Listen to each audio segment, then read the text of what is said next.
Yumi finally steps off the ship, flanked by her guards. She looks around at her new surroundings, gripping her suitcase tight. She follows the group down the dock, trying to keep up. An older elf official is there to meet her with a formal welcome. Her brother, Hughes, doesn't waste any time and pulls her into a massive hug. Later that night, the Imperial Palace is glowing as music fills the air. Inside, the ballroom is packed with nobles dancing under the chandeliers. Castiel hangs back in the shadows, watching the party from behind a curtain. In a nearby study, a few men are busy discussing the latest political promotions. A guy in a trench coat gives his report about some family prisoner business. Castiel just smirks, telling him to pass a friendly message to the prince. He finishes the talk by planting a polite kiss on someone's hand. The messenger tips his hat and heads out of the room. Once he's alone, Castiel stares out the window with a pretty serious look. Whatever's going on, it's definitely got him thinking. Back at the main event, he's still keeping a sharp eye on the door. The grand doors swing open as Yumi is escorted into the ballroom. She looks pretty uneasy, scanning the crowd of elven royalty. Seeing her finally show up, Castiel straightens his coat and prepares to move. He starts making his way down the grand staircase toward her. Yumi tries her best to blend in, clutching her hat to her chest. She wanders through the middle of the ballroom as guests move around her. Suddenly, Castiel blocks her path with a knowing look. She stops in her tracks, clearly surprised to see him here. He gives her a charming smile, acting like they're old friends. Yumi is completely flustered, not expecting him to corner her like this. Before she can even protest, he reaches out and grabs her hand. He starts leading her away from the party without a word. They head up the stairs together, leaving the loud music behind. He leads her into a massive dressing room that's basically a high-end boutique. He turns to her and asks what she thinks of the place. Yumi just stands there, stunned by the sheer amount of luxury.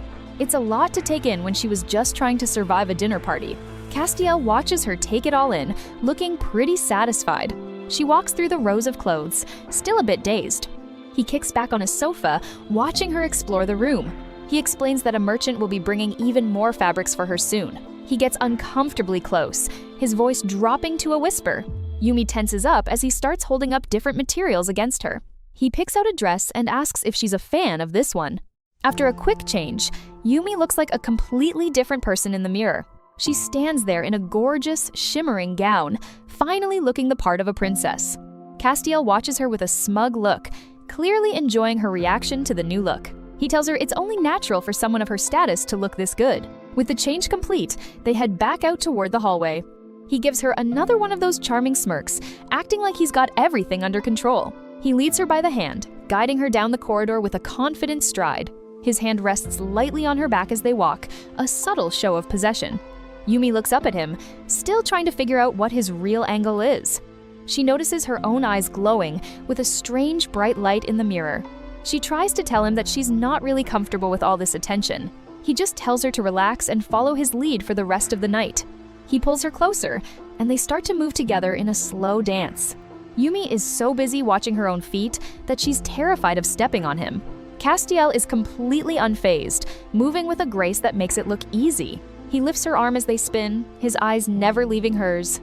His hand stays firm on her waist, keeping her steady as they move. The two of them are a perfect match on the dance floor, drawing eyes from everywhere. He leans in close, his breath warm against her ear as he whispers something. He raises her hand, leading her through a final, elegant turn. The moment feels incredibly intimate as he bows his head toward her. He leans down and gently presses his lips against her shoulder. It's a quick, soft kiss that leaves Yumi completely frozen in place. She's so flustered that her face is practically glowing as she pulls away. Nearby, a couple of soldiers notice the interaction and start to whisper. Castiel ignores them, keeping his focus entirely on Yumi as they move to the side. They stand by the edge of the ballroom, watching the rest of the party. Yumi looks out at the band playing on the stage, trying to regain her composure.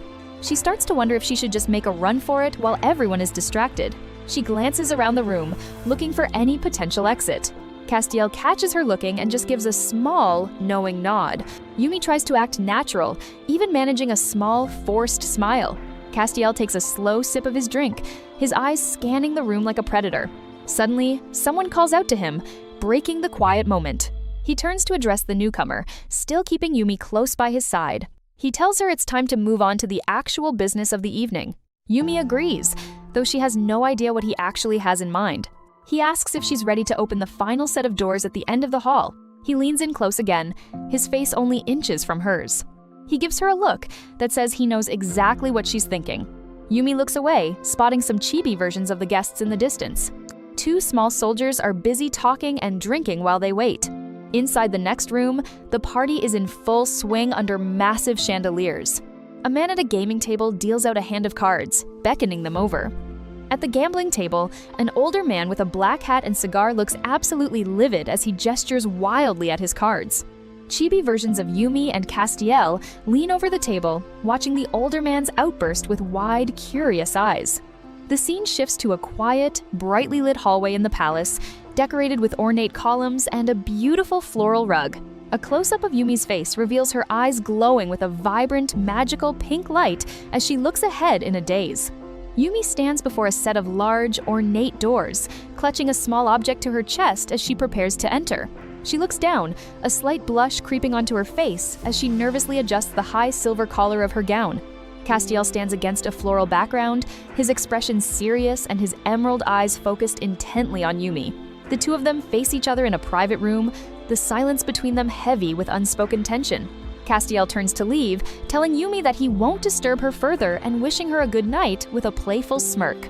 Just as Yumi thinks he's gone, Castiel suddenly returns and pulls her into a firm, unexpected embrace from behind. Yumi's eyes widen in shock, her breath catching as she feels his strong arms wrap around her waist. With a quick, decisive motion, Castiel reaches for the door handle and turns the lock, trapping them together inside. Castiel, his dark robes falling open to reveal his chest, asks a flustered Yumi if she's afraid of what they might do. He walks past her with a confident air, while Yumi watches him with a mix of confusion and mounting anxiety. Nervous, Yumi reaches up to touch her necklace, her expression troubled as she tries to figure out his real intentions. She looks down, her face turning bright red, as she reluctantly brings up the subject of the bite he mentioned. Castiel pulls her close again, teasingly asking why she seems so much more anxious about the situation than he is. He pulls her into a deep, intimate hug, resting his head on her shoulder as Yumi clings to him in surprise. The interaction becomes more forceful as Castiel pins Yumi down onto the bed, his hands firmly holding hers. He looms over her on the bed, his presence overwhelming as he stares down at her with a predatory intensity.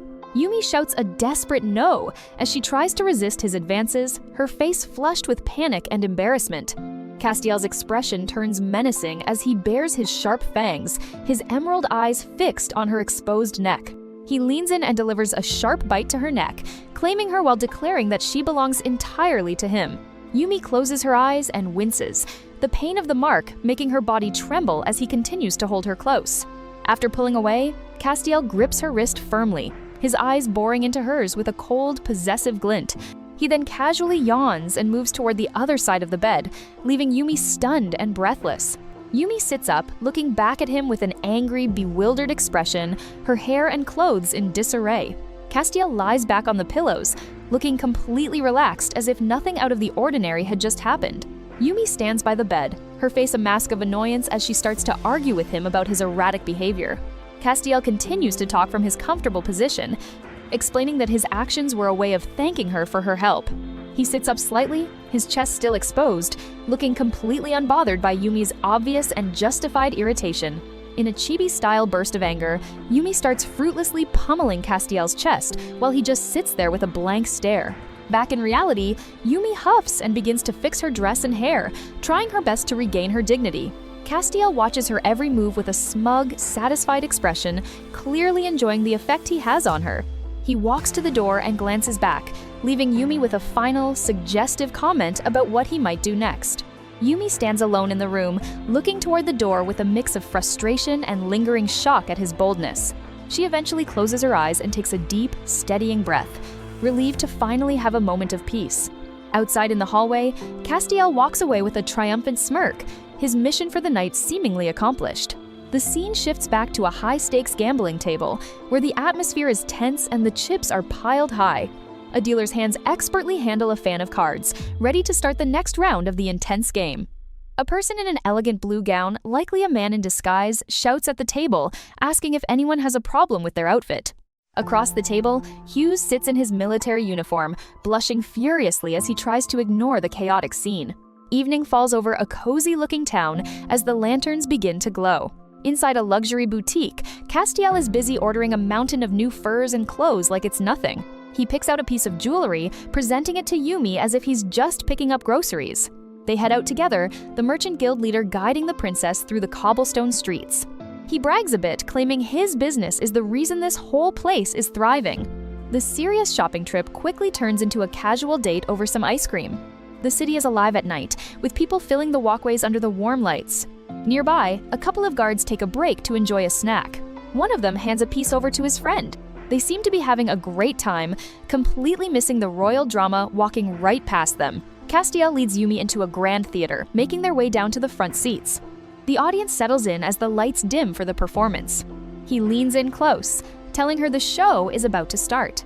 On stage, a play about a dragon awakening from ruins begins. It's a dramatic performance, showing a massive beast splitting the world into day and earth. While they watch, Castiel mentions something about the dragon tribe. Suddenly, things get a little awkward in the dark as someone reaches for her seat. A glass of red wine gets knocked over, spilling everywhere in the commotion. The guy in the next seat is a frantic mess of apologies. Yumi tries to keep it polite, even offering to switch seats to help him out. But Castiel isn't having it, reaching out to pull her right back toward him. Yumi's face turns bright red at the sudden contact. He tells her to just relax and lean back a bit. She stares at him, surprised by how bold he's being. On stage, the story takes a dark turn, mentioning a body found in the sea with its heart missing. Castiel rests his hand on her shoulder, his fingers lingering. He seems to realize he's overstepping, looking away flustered while Yumi is left stunned. After the show, they walk through the quiet palace grounds at night. Yumi looks up at him, the tension from the theater still hanging in the air. She gives him a small, genuine smile. They keep talking, the conversation feeling a lot more natural now. They find themselves walking along a serene, moonlit path. He asks if she enjoyed her night out. Yumi stops, looking at him with wide, blushing eyes. Before she can talk herself out of it, she leans in and kisses him on the cheek. Castiel is completely frozen, a massive blush spreading across his face.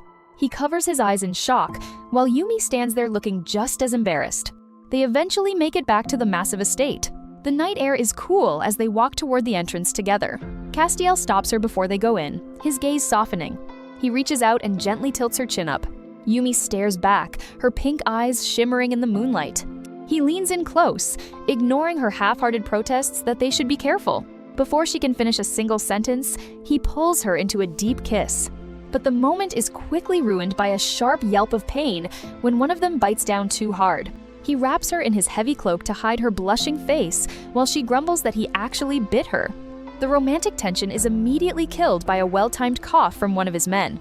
The assistant looks a bit sheepish, but insists he has news that simply can't wait. Castiel lets her go, explaining that he has a meeting with the Emperor he can't afford to miss. He gives her a reassuring pat on the head, telling her to just wait for him to get back. As he turns to leave, his playful mood completely vanishes, replaced by a cold and serious expression. Nearby, the Imperial Palace stands tall and imposing against the dark night sky. Inside, Emperor Morris sits on his throne, looking like he's already bored of the day's events. One of his advisors is practically trembling as he delivers a report to the ruler. Morris just rubs his temple, clearly tired of the constant groveling and excuses.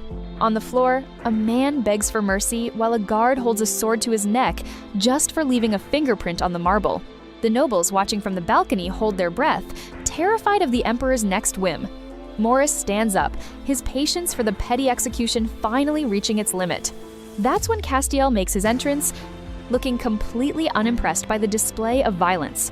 He introduces himself formally as a representative of the business association. He speaks with a level of boldness that no one else in the court dares to show. He even has the nerve to light a cigar, treating the throne room like his own private study. He tells the emperor that his business spans across all tribes, including mermaids and dwarves. To him, the past doesn't matter. He only cares about a person's current ability to get things done.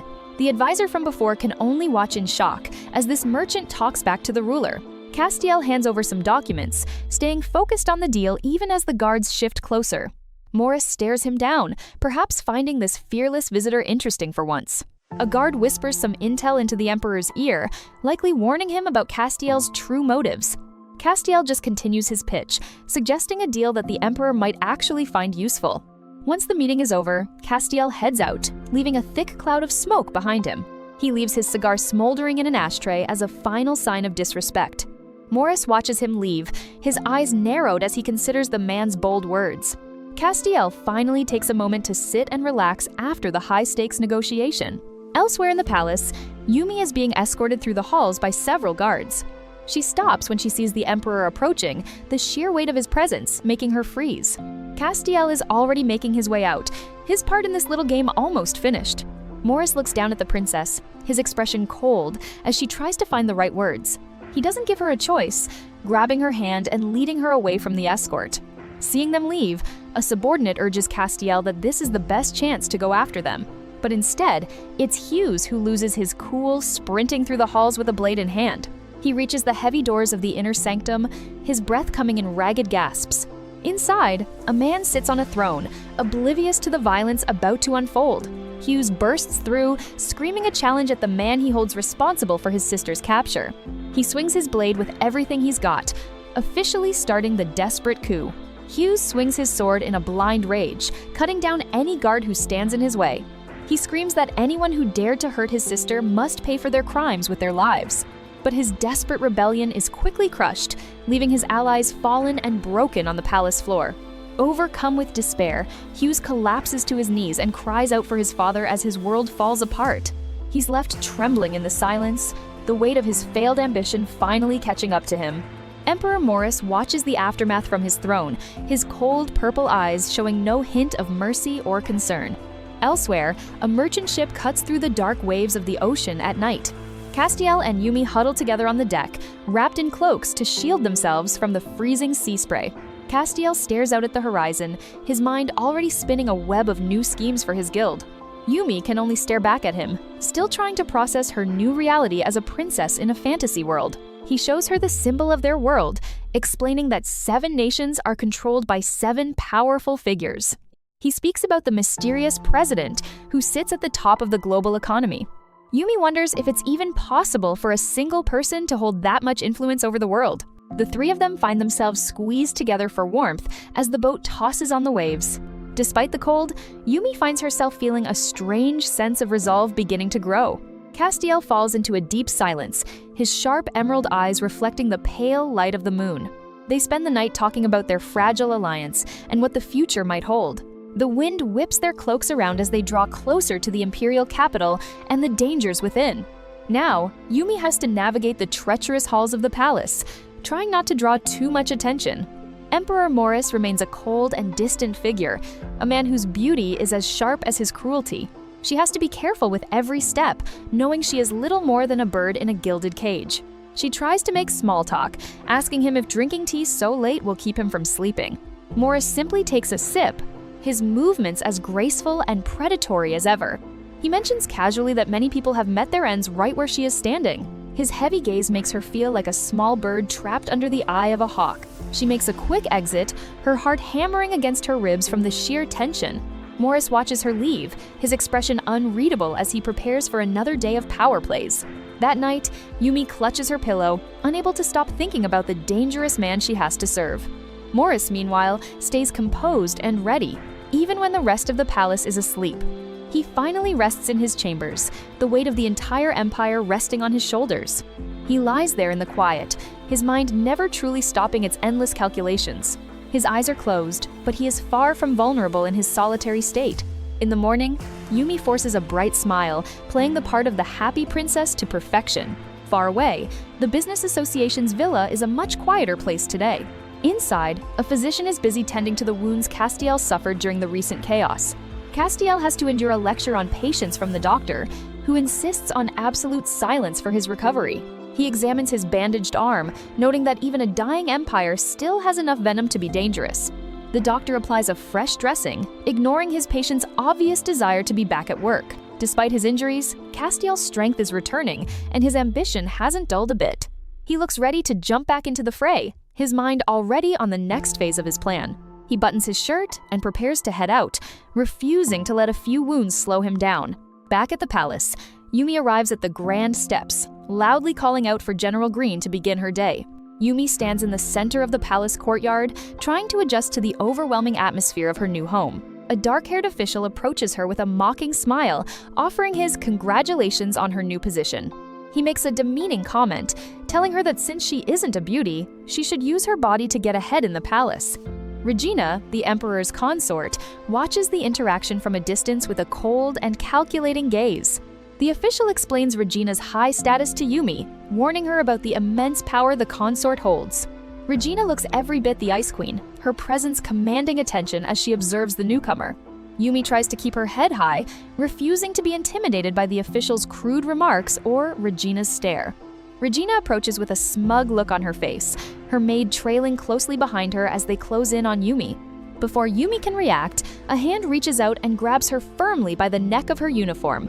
Regina confronts her directly, her face inches away as she stares down the princess with a sharp intensity. She yanks at Yumi's clothes, her grip tight and aggressive as she demands an explanation for the girl's presence. The consort questions if Yumi is really worth all the trouble the emperor is taking to keep her close. The dark-haired official watches the confrontation with a look of smug satisfaction, clearly enjoying the drama.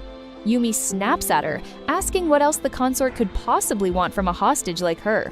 Regina's response is a sudden, violent shove, her eyes flashing with a dangerous and unpredictable light. The force of the push catches Yumi completely off guard, sending her stumbling backward across the courtyard. She is caught by the official, whose hands linger a bit too long as he helps her regain her balance.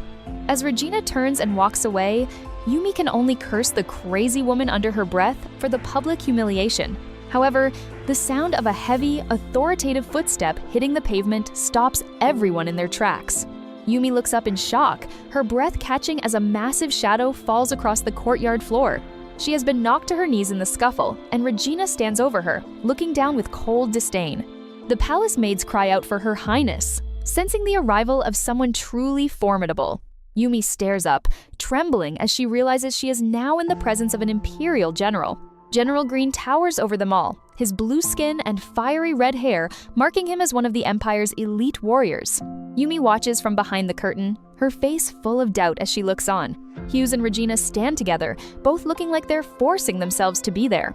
An older elf steps up and asks if they're planning to drag things out all night. He turns his focus to Regina, asking if she's doing okay. The man gives her a grin that doesn't quite reach his eyes. He walks off, leaving Regina and Yumi to watch him go in silence. Yumi calls out to Regina, trying to break the heavy silence between them. Regina reaches out and grabs her hand, holding on tight for support. She admits that people like her uncle are just way too easy to set off. Yumi asks her what happened, knowing there's more to the story than she's letting on. Inside the grand hall, a massive banquet table stretches across the room. Morris stands at the head of the table, telling everyone to just have fun and skip the formal rituals. An official bows low, thanking the emperor for being so relaxed about the evening. Regina and Yumi sit among the crowd, looking like they'd rather be anywhere else. The red-haired elf takes a long drink while someone mentions how half the cities used to belong to them. Regina leans in, whispering about how that place was originally their land. Hughes looks completely shocked when he hears about a betrothal involving his sister. A soldier in a dark cloak stands by the wall, keeping a close eye on every guest. A general drops to the floor, and Morris casually tells him to stand up. Yumi leans over and whispers something directly to the emperor. Morris puts a hand on Yumi's head, treating her like a pet while she looks at the ground. He goes back to his drink, looking totally bored with the whole feast. Regina watches them, wondering how he can keep a woman around that he doesn't even like. She looks away, her expression turning cold as she processes everything. Across the table, the air is thick with unspoken tension. Regina stays quiet, staring off into nothing while the party continues. Hughes looks over at her, clearly feeling the awkwardness of the entire situation. Regina mentions that His Majesty is finally making his move tonight.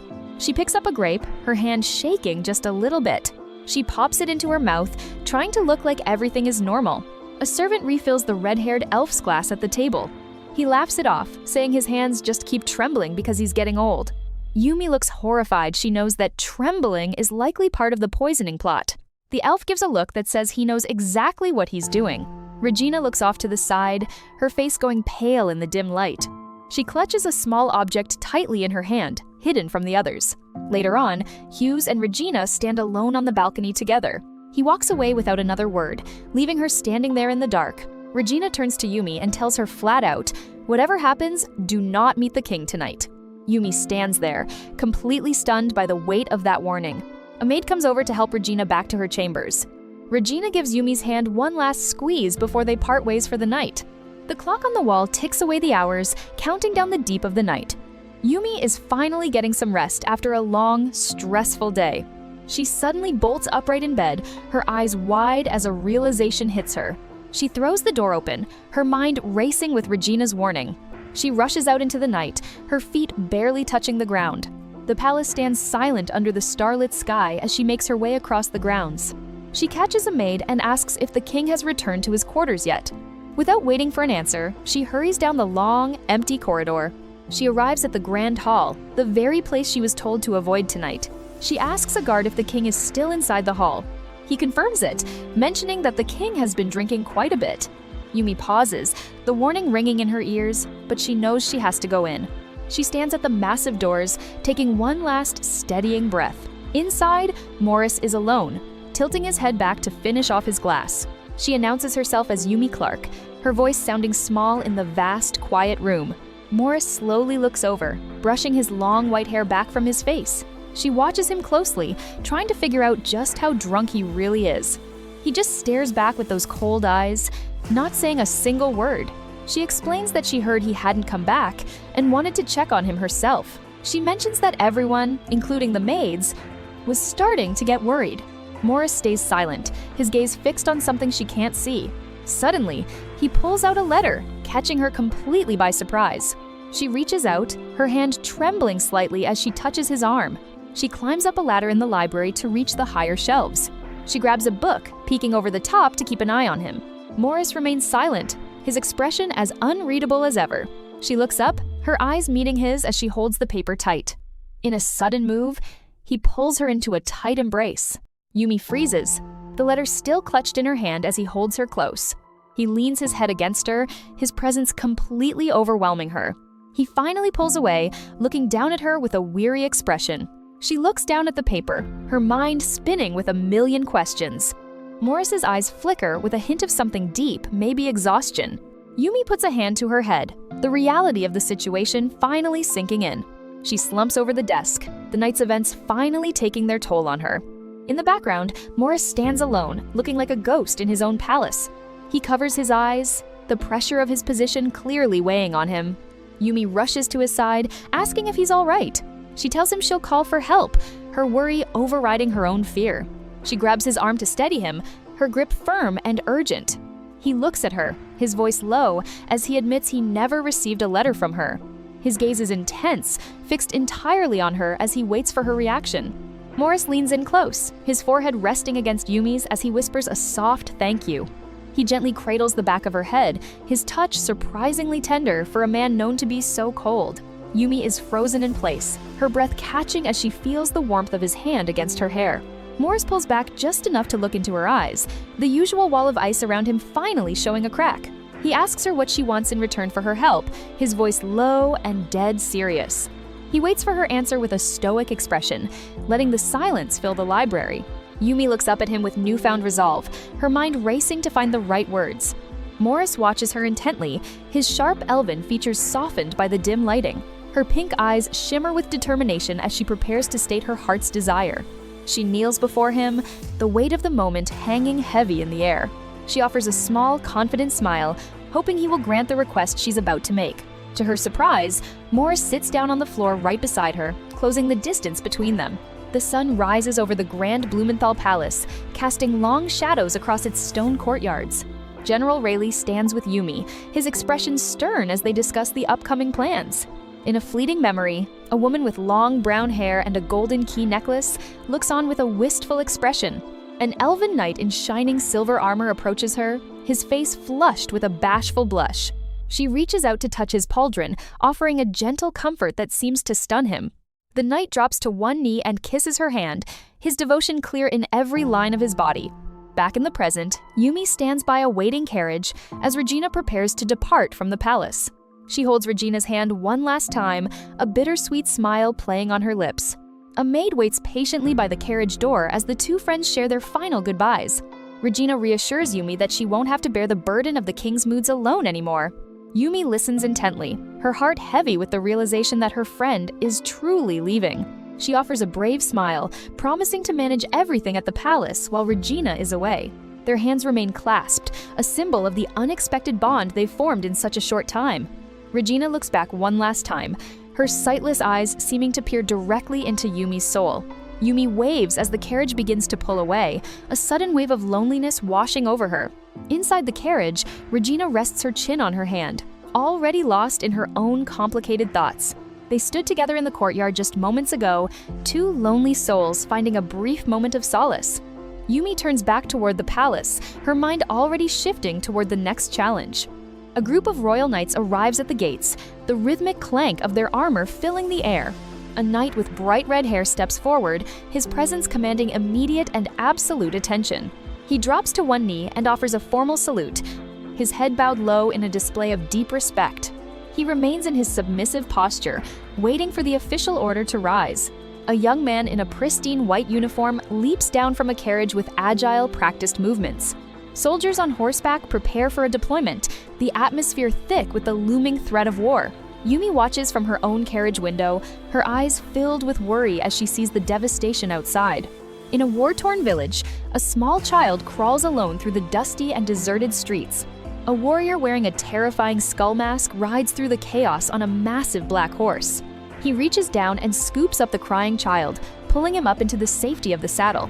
A group of villagers in gray cloaks watches in stunned confusion, unsure of the masked man's intent. A woman falls to her knees and prays, her face streaked with tears as she begs for mercy.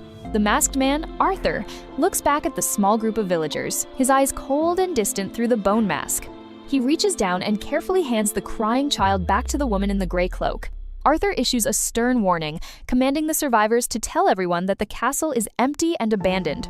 The woman clutches her son tightly, her face pale as she processes the mysterious warrior's instructions. A young elven soldier stands by Arthur's side, his expression worried as he asks about the risks of their current plan.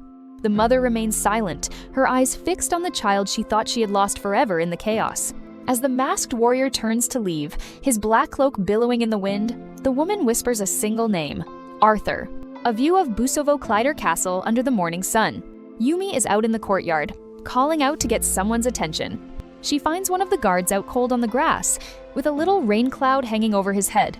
A couple of birds are already moving in to peck at the seeds the guy dropped while he was napping. Yumi looks like she's already done with the day, and it's barely even started.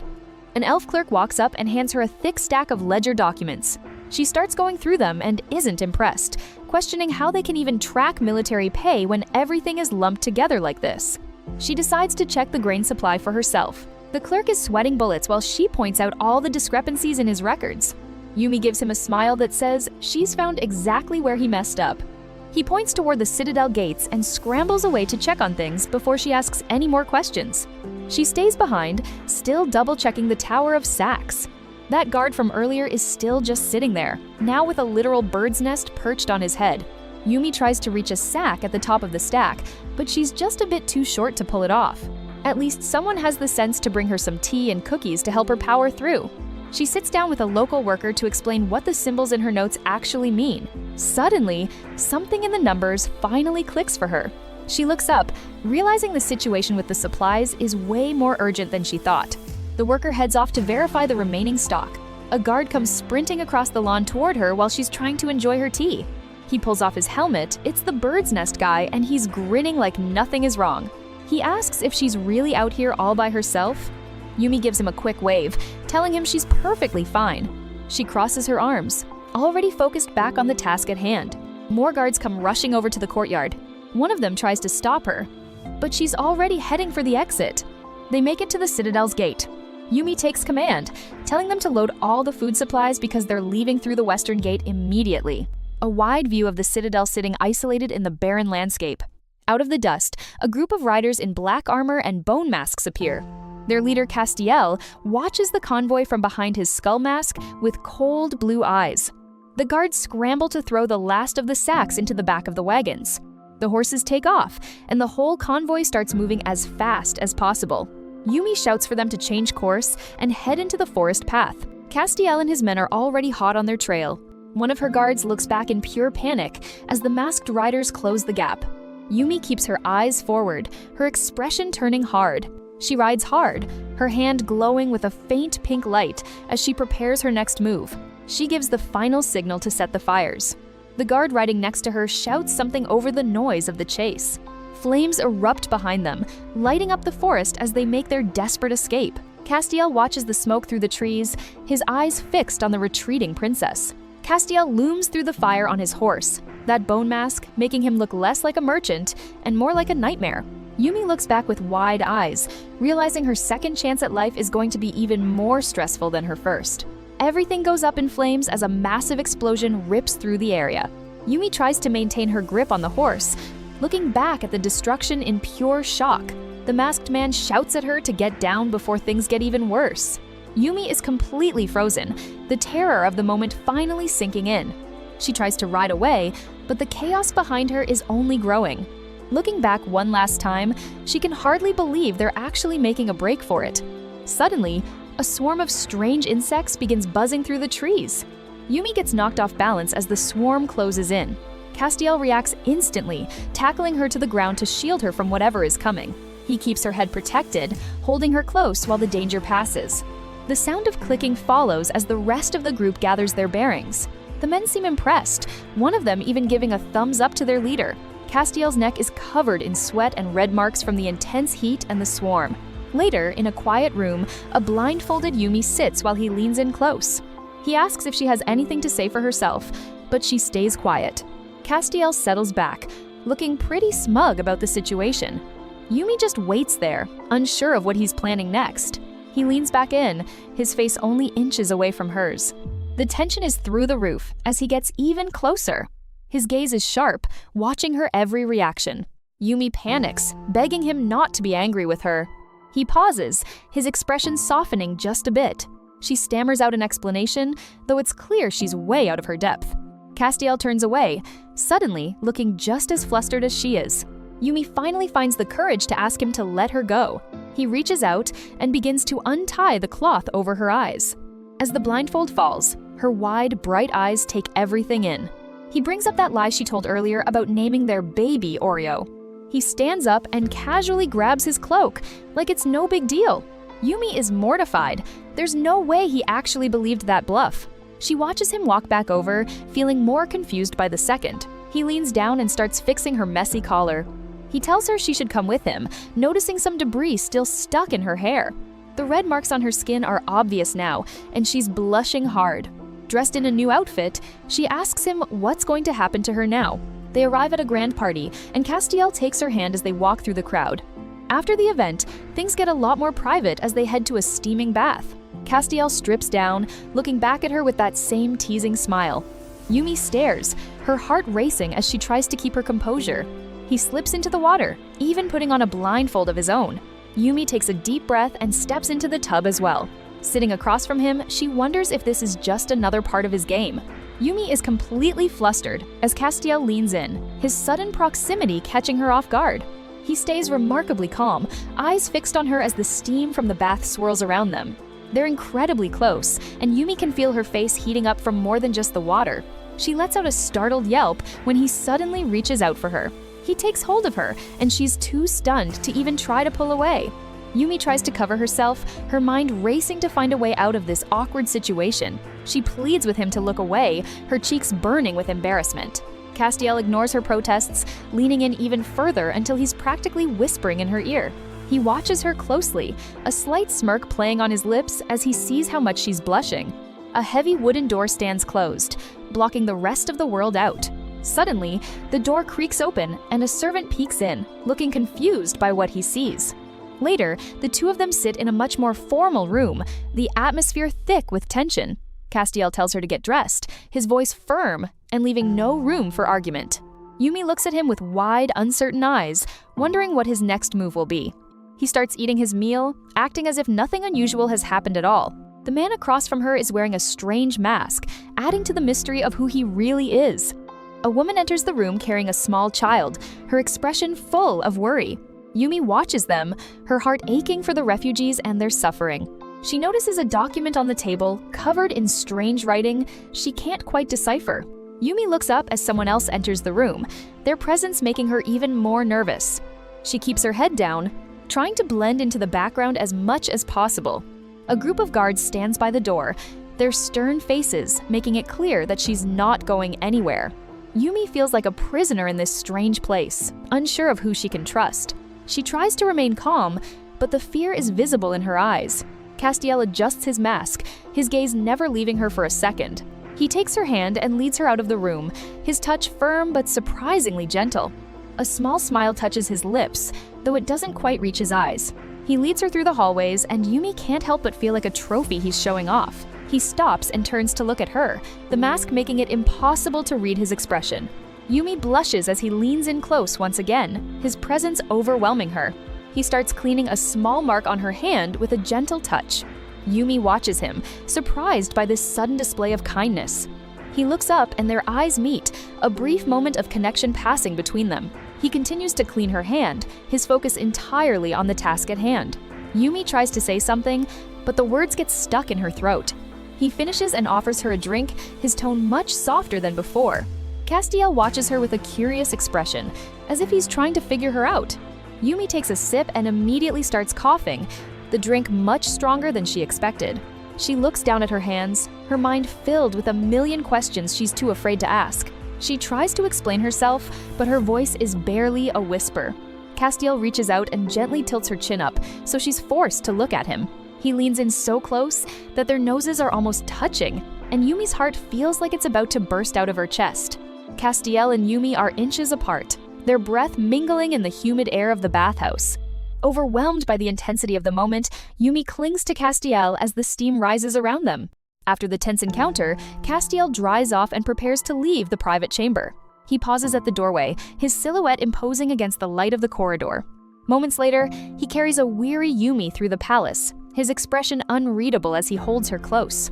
Nearby in the gardens, a vine of ripe golden grapes hangs heavy in the afternoon sun. Sometime later, Yumi finds herself in a dim, stone-walled room, her confusion growing as a door creaks open.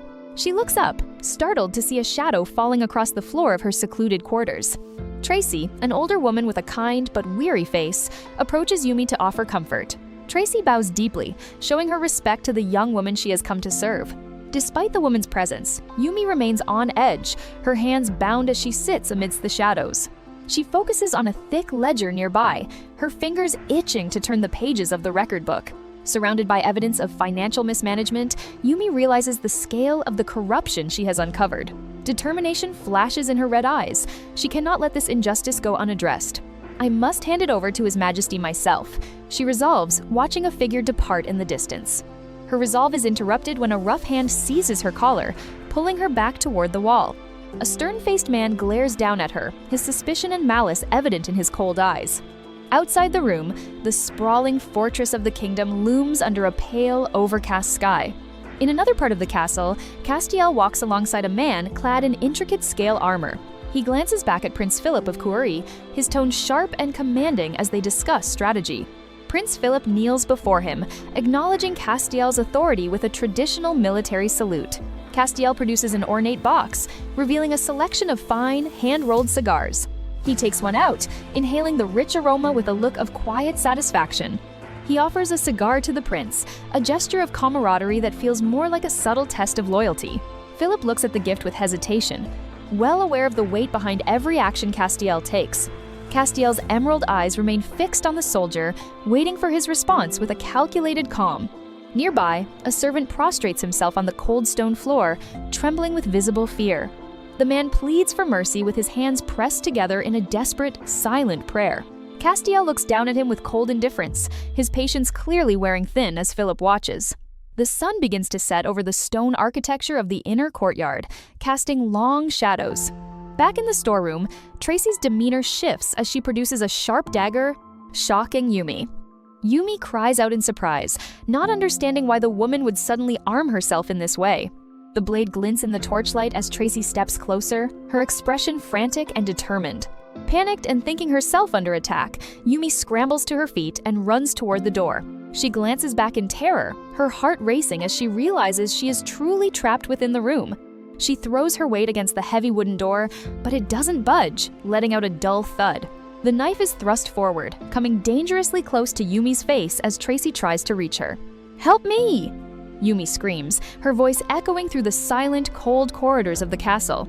She loses her balance and falls to the floor, the sound of her impact muffled by the cold stone. Outside the room, Tracy brandishes a pickaxe at a group of approaching figures. "Stay back," she warns. She stands her ground alongside other servants, determined to protect the secret hidden within the room. Her eyes are filled with a fierce loyalty as she prepares to defend the door against all odds. Yumi stares in disbelief, a small cut bleeding on her forehead as the situation in the storeroom reaches a breaking point. Tracy, her head bandaged from a previous struggle, looks on with a mixture of concern and hidden resolve. "That's not her daughter. I remember that voice," another servant exclaims, their suspicion confirming the danger Yumi is in. Tracy's eyes widen in alarm as she realizes they can no longer hide, and the guards are nearly upon them. With a sudden heavy crash, Tracy brandishes her pickaxe, her face set in a fierce display of maternal protection.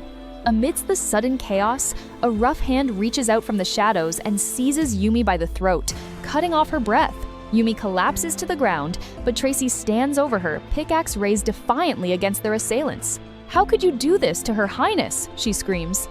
Once the immediate threat is driven back, Yumi throws her arms around Tracy in a desperate embrace. "Tracy, have you been well?"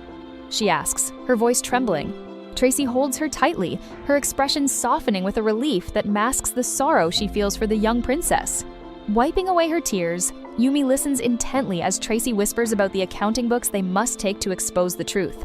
They move quickly through the dim corridors, Tracy supporting Yumi as they make their way toward a hidden escape route. In the courtyard, a simple transport wagon awaits them.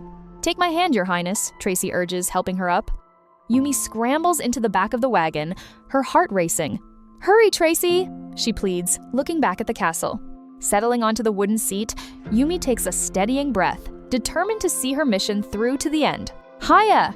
Tracy shouts, snapping the reins as the horses bolt forward, carrying them away from the castle gates.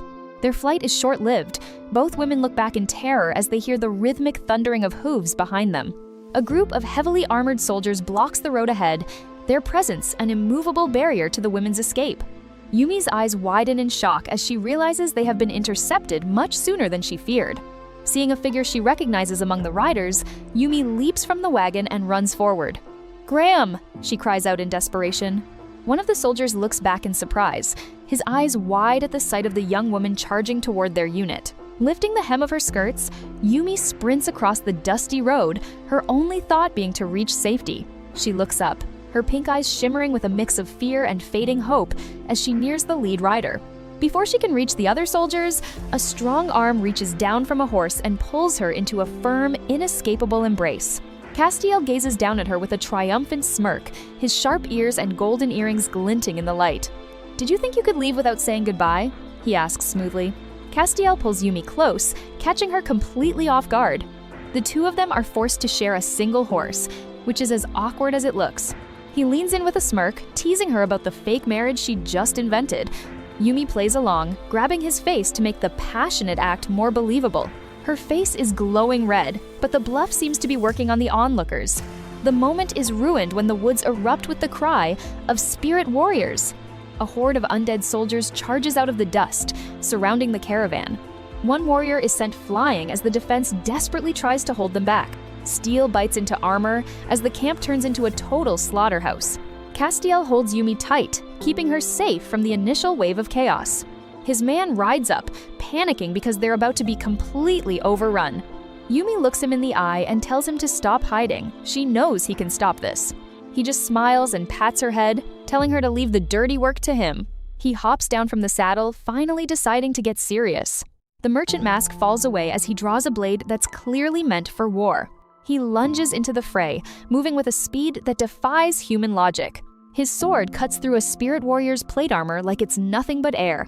He stands over the heap of scrap metal, his expression totally calm. He lets out a piercing whistle, signaling his troops to move to the next phase. He orders Yumi to take the horse and ride for the border without looking back. He shouts for her to keep moving, refusing to let her stay and get hurt. Yumi clings to the saddle, her heart sinking as she realizes he's sacrificing himself. She looks back at him through a blur of tears, terrified she'll never see him again. Castiel stays behind, his eyes turning cold as he prepares to face the real threat. She begs him to find another way, but there's no time for words. He cups her cheek gently, his touch a fleeting moment of warmth in the chaos. In one final, intense moment, he pulls her into a brief embrace. He gives her a small, knowing smile, promising that he'll find her eventually. One last sharp whistle sends the horse bolting into the safety of the trees. Yumi gallops away into the dark, leaving the man she lied about behind. Castiel watches her vanish, then turns to face the army approaching from the plains. His subordinate reports that the Imperial Knights are closing in fast. A massive battalion of armored soldiers appears on the horizon, led by the Emperor's elite. To hide his identity, Castiel begins unbuttoning his shirt to reveal his chest. Glowing, jagged scars, the dragon spikes pulse across his back with magical energy. He uses the longevity stone to erase the marks, forcing his skin to heal instantly. His human eyes remain fixed on the enemy, but the fire inside him is rising. For a split second, his gaze shifts, revealing a cold, reptilian glint. The forest goes silent as birds flee from the sheer pressure radiating from him. Far away, Yumi looks back at the smoke and the fire, crying for her lost savior. She's eventually found by the Emperor's patrol, and a maid wraps a cloak around her. As night falls, a massive bonfire burns in the distance, marking the end of her escape. Yumi is still trembling after the ambush, but the soldier tries his best to keep her calm. He gives her a reassuring pat, telling her to just focus on the fire for now. She stares into the flames, her heart heavy with the fear that Castiel isn't coming back for her. A chibi memory of her brief time with him flashes by, a sharp contrast to her current misery. The soldier can tell she's waiting for someone, but the forest remains chillingly silent. Yumi wipes her eyes, desperately hoping that the noises she heard weren't something dangerous. From the darkness, a masked rider keeps a close eye on the camp, waiting for the right moment. Her eyes glow with a strange light as she senses something lurking just beyond the firelight. They talk about the Emperor's suspicion that their merchant leader is actually the missing dragon prince. Suddenly, a torch is dropped into the dry grass, and the ground begins to smolder. Tracy steps forward, brandishing a flame to keep the Imperial guards away from the princess. The soldier tries to pull Yumi to safety as Tracy prepares to face down the entire squad. Yumi looks up, her voice small as she asks Tracy what's really going on. The older woman stands tall, her face set in a look of grim determination as she holds the torch high. Another woman in the camp watches the standoff, her expression full of dread for what comes next. The soldier shouts a warning as Yumi tries to rush toward the conflict. She throws her arms out, desperately trying to shield the people she cares about from the soldiers' blades. Tracy is finished with running. She's ready to bring the whole system down with her. She lunges at the guards with the torch, refusing to let them take Yumi without a fight. Her face is a mask of pure, desperate rage, born from years of elven cruelty. Yumi is frozen in place, forced to watch as her world is torn apart once again. A close-up of Yumi's tearful eyes shows the moment her spirit finally starts to break. Tracy gives her one last, solemn look, a silent goodbye before the end. A soldier closes in, his sword drawn and ready to put an end to the old woman's defiance. Tracy pulls Yumi into a final protective embrace as the heat of the fire intensifies. Steel flashes through the air, narrowly missing them both as the camp descends into chaos. In the nick of time, Prince Philip gallops into the clearing on his white horse.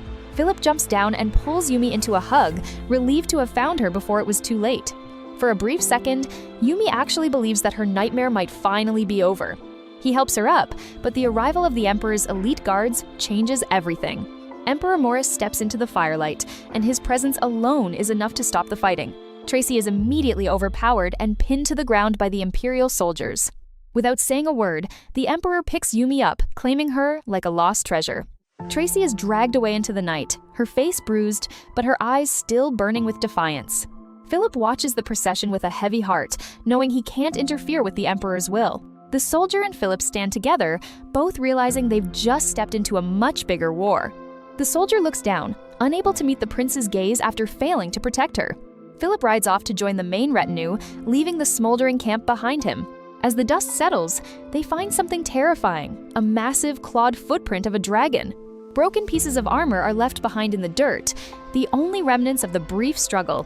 Castiel returns to the site, his eyes burning with fury when he finds the camp empty. He demands to know why the soldier came back alone and let the emperor take his princess. Castiel, disguised as the merchant Castor, investigates the abandoned camp, certain that Yumi had been there. Nearby, a heavy carriage stands ready to depart into the night, its purpose still hidden. Inside the lavishly decorated interior, Yumi lies unconscious, while Emperor Morris watches over her. He reaches out with a gloved hand, gently brushing her cheek as she remains trapped in sleep. A flashback shows the brutal capture of a dragon pinned down by the Emperor's elite forces. Blood splatters the ground as the creature is subdued, despite its desperate struggles to escape. Back in the carriage, the Emperor's touch is both possessive and cold. He leans down and kisses her, an ethereal blue energy flickering between them in the dim light. The carriage speeds away, leaving trails of magical light in its wake as it heads toward the capital. Castiel's expression hardens as he realizes the Emperor has already made his move. He stands with his loyal soldier, sword drawn and ready to strike at anyone in his way. His eyes burn with a quiet, dangerous intensity as he prepares for the coming conflict. Castiel confronts Prince Philip, pointing his blade at the young noble. He gives a mocking smirk, acknowledging Philip's unexpected courage in the face of death. Without hesitation, Philip grabs the sharp edge of the blade with his bare hand to stop the blow. Blood drips from Philip's palm as he refuses to let Castiel pass, his duty clear. Despite the injury, Prince Philip tells his companion he's fine, his loyalty to the crown unwavering. Castiel turns away and mounts his horse, his mind focused entirely on reclaiming Yumi. A fragmented memory of Yumi surfaces, her pink eyes bright as she speaks of their shared fate. She was always surrounded by knights and duty, a prisoner in a golden cage since childhood. Castiel's gaze remains fixed on the horizon, the weight of the past fueling his resolve. In another vision, Yumi appears in a regal white gown, asking a mysterious figure if they want to see something. She leans in to give Castiel a gentle kiss on the cheek, a moment of tenderness from their past. Back in reality, the soldier notices fresh blood on the back of Castiel's horse and grows concerned. Suddenly, Castiel's strength fails him, and he collapses heavily to the ground.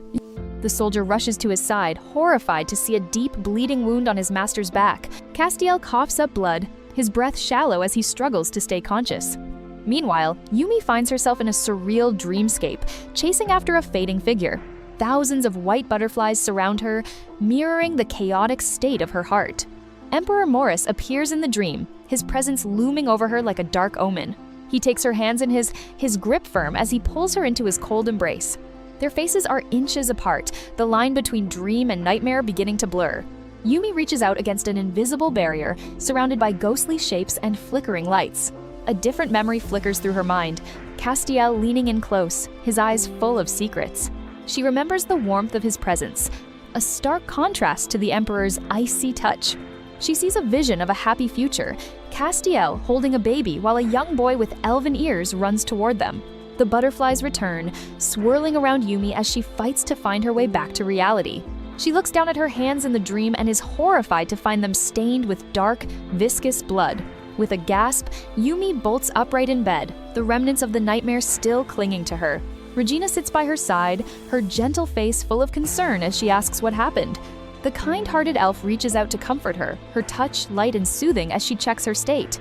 Regina checks Yumi's forehead, relieved to find that the girl's fever has finally broken. Having recovered from her fever, Yumi stands and prepares for the day while her maid, Tracy, tends to her needs. Regina gently holds Yumi's hands, discussing the fragile political balance currently held in the vassal state of pain. Tracy bows respectfully, acknowledging her instructions as she prepares to serve the two noblewomen. Yumi pulls Regina into a comforting hug, but the elf is still troubled by the strange names Yumi called out in her delirium. The sun shines brightly over the grand architecture of the Imperial Palace of Weiston. Later, Yumi makes her way through the ornate halls, accompanied by her scholarly attendants. Meanwhile, a commander with flowing red hair leads a unit of armored knights on a mission across the rugged terrain. Yumi's expression remains neutral, though her eyes betray a lingering sense of unease about her new surroundings. She continues her walk through the palace, her mind preoccupied with the weight of her responsibilities. One of the palace officials informs her that the rest of the court is already celebrating their latest territorial gains. Yumi offers a soft, practiced smile, playing her role perfectly while keeping her true thoughts hidden. As she walks away, a mysterious red-haired elven knight watches her from the shadows, his gaze sharp and calculating. The knight quietly makes his way into the Emperor's private study to deliver a secret report. He kneels before Emperor Morris, confirming that he has successfully retrieved an item of interest. The knight remains steady under the Emperor's cold gaze, waiting for further orders. Emperor Morris examines a small vial of red seeds, wondering what secrets the princesses might be carrying.